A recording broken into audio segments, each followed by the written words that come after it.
കൂട്ടുകാരെ, ഞാനിന്ന് നിങ്ങളെ പരിചയപ്പെടുത്താൻ പോകുന്നത് ചേനയുടെ ഇല ഉപ്പേരിയാണ്. അതിനായിട്ട് ഞാനിവിടെ ചേന നിൽക്കുന്ന സ്ഥലത്ത് ചേനയുടെ ഇല പറിക്കാൻ എത്തിയിരിക്കുകയാണ്. ഈ ചേനയുടെ ഇല നമ്മൾ എടുക്കുമ്പോൾ ഇതിൻ്റെ തണ്ടും കൂടി ചേർത്തിട്ടാണ് എടുക്കുന്നത്.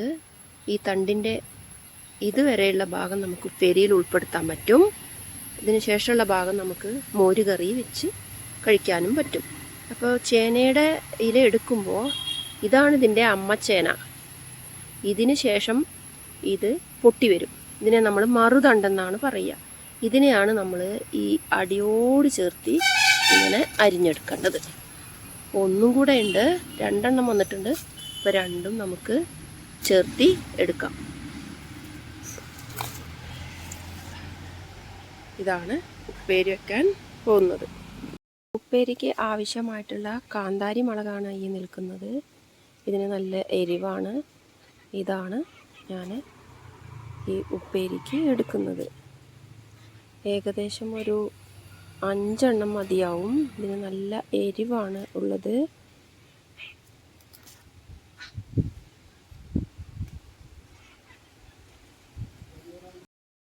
ഈ ഇല നല്ല ചെറുതാക്കി വട്ടത്തിൽ അരിയാണ് വേണ്ടത്. ഇത് ഇങ്ങനെ കൂട്ടി പിടിച്ചിട്ടാണ് അരിയേണ്ടത്. കൂടെ ഈ തണ്ട് തോല് കളഞ്ഞിട്ടാണ് എടുത്തിട്ടുള്ളത്. ഇതും ചേർത്തി അരിയാം നമുക്ക്. ഇതാണ് അതിൻ്റെ തോല്. ഇത് നമ്മൾ ഇടാൻ പാടില്ല. അപ്പോൾ ഇങ്ങനെ ചീന്തി എടുത്തിട്ട് മുരിങ്ങക്കായയുടെ തോല് ചീന്തും പോലെ ചീന്തി എടുത്തതും ഒരു കഷ്ണം. പിന്നെ ആവശ്യത്തിനുള്ള അരിമുളക്. ഇത് ചെറുതായതുകൊണ്ട് ഞാൻ 5 എണ്ണം പോരെന്ന് തോന്നി. കുറച്ച് കൂടുതലെണ്ണം ഉണ്ട്. എനിക്ക് നല്ല എരിവ് വേണം, അതുകൊണ്ടാണ്. അപ്പോൾ നമുക്കിത് എങ്ങനെയാണ് പാകം ചെയ്യുന്നതെന്ന് നോക്കാം. ഉപ്പേരി ഉണ്ടാക്കുന്നതിന് വേണ്ടിയിട്ട് ഞാൻ ഓടിൻ്റെ ഒരു ചീനച്ചട്ടിയാണ് അടുപ്പത്ത് വെച്ചിട്ടുള്ളത്. നോൺ സ്റ്റിക്ക് പാത്രത്തിൽ ഈ ഇല ഉണ്ടാക്കാതിരിക്കുകയാണ് ആരോഗ്യത്തിന് നല്ലത്. ഇനി ഇതിന് വേണ്ട ഒരുക്കങ്ങളൊക്കെ റെഡി ആയിട്ടുണ്ട്. ചേനയുടെ തണ്ട് ഇങ്ങനെ തോലൊക്കെ കളഞ്ഞ് അരിഞ്ഞു വെച്ചിട്ടുണ്ട്. ചേനയുടെ ഇല ഇങ്ങനെ പൊടിയായി അരിഞ്ഞിട്ടുണ്ട്. ഒരു 10 ചുവന്ന ഉള്ളി അരിഞ്ഞു വെച്ചിട്ടുണ്ട്. ഒരു 5-6 കാന്താരി മുളക് കീറി വെച്ചിട്ടുണ്ട്. തേങ്ങ ഒരു പിടി, ഉപ്പ് ആവശ്യത്തിന്. ഇത്രയും സാധനങ്ങളാണ് ഈ ഉപ്പേരിക്ക് വേണ്ടത്. ഈ ഉപ്പേരിയിലേക്ക് ആവശ്യമായ കടുക് ഞാൻ ഇട്ട് കൊടുക്കുകയാണ്. ഇത് ഓപ്ഷണലാണ്, നിങ്ങൾക്ക് വേണമെങ്കിൽ ചേർത്താൽ മതി. കടുക് ഇഷ്ടമല്ലാത്തവർ ചേർക്കണമെന്നില്ല. അതിനുശേഷം ഇതിലേക്ക് ചെറിയ ഉള്ളിയാണ് ഞാൻ ഇട്ട് കൊടുത്തിട്ടുള്ളത്. ഒപ്പം തന്നെ കാന്താരി മുളകും കൂടി ഇട്ട് കൊടുക്കാം. ഇത് നന്നായിട്ട് ഇളക്കുക. പെട്ടെന്ന് തന്നെ ഇത് മൊരിഞ്ഞ് കിട്ടും, കാരണം ഇത് ഓടിൻ്റെ ചട്ടി ആയതുകൊണ്ടാണ്.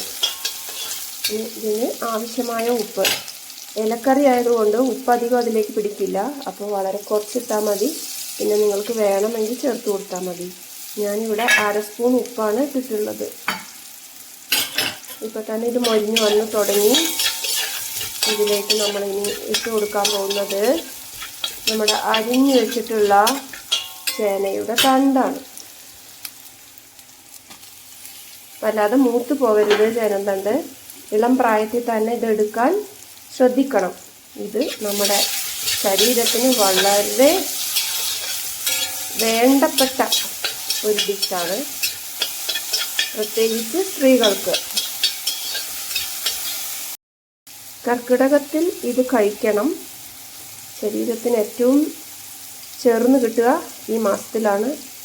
ഇതൊരു സീസണൽ ഇലയാണ്. ഇത് എപ്പോഴും കിട്ടണം എന്നില്ല. ഈ കാലത്താണിത് ഉണ്ടാവുക. ഇതിലേക്ക് നുള്ള മഞ്ഞൾപ്പൊടി ഞാൻ ചേർത്ത് കൊടുക്കുന്നത് കീടങ്ങൾ എന്തെങ്കിലും ഉണ്ടെങ്കിൽ അതിൻ്റെ വിഷാവസ്ഥ നശിച്ചു പോകാൻ വേണ്ടിയാണ്. വളരെ എളുപ്പം ഇത് വെന്ത് കിട്ടും.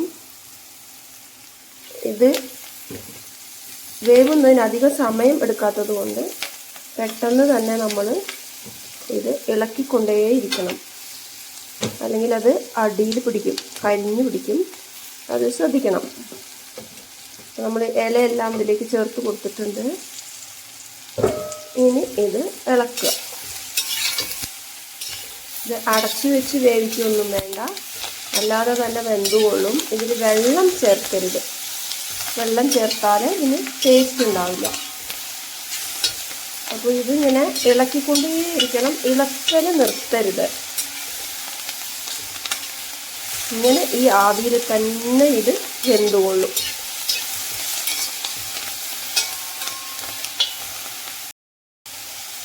എടുക്കുമ്പോൾ കുറേ അധികം ഉള്ളതുപോലെ തോന്നും. പാചകം ചെയ്ത് കഴിയുമ്പോൾ ഇത് ചുരുങ്ങി വരും. ഇനി ഇതിലേക്ക് നാളികേരം നമുക്ക് ഇട്ട് കൊടുക്കാം.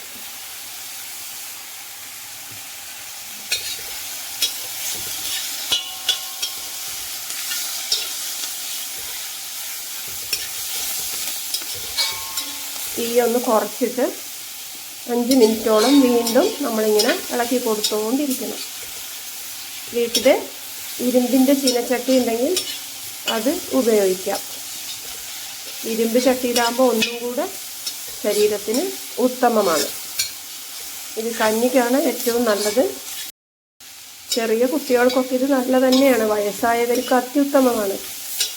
അവർക്കിത് ചെറിയ കുട്ടികളായതുകൊണ്ട് ചിലപ്പോൾ കൂട്ടിക്കൊള്ളുന്നില്ല. അപ്പോൾ നമ്മൾ എന്ത് ചെയ്യണം?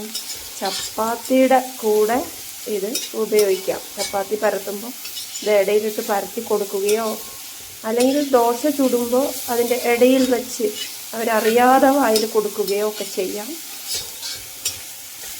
അപ്പോൾ എല്ലാവരും ഇത് ട്രൈ ചെയ്യണം.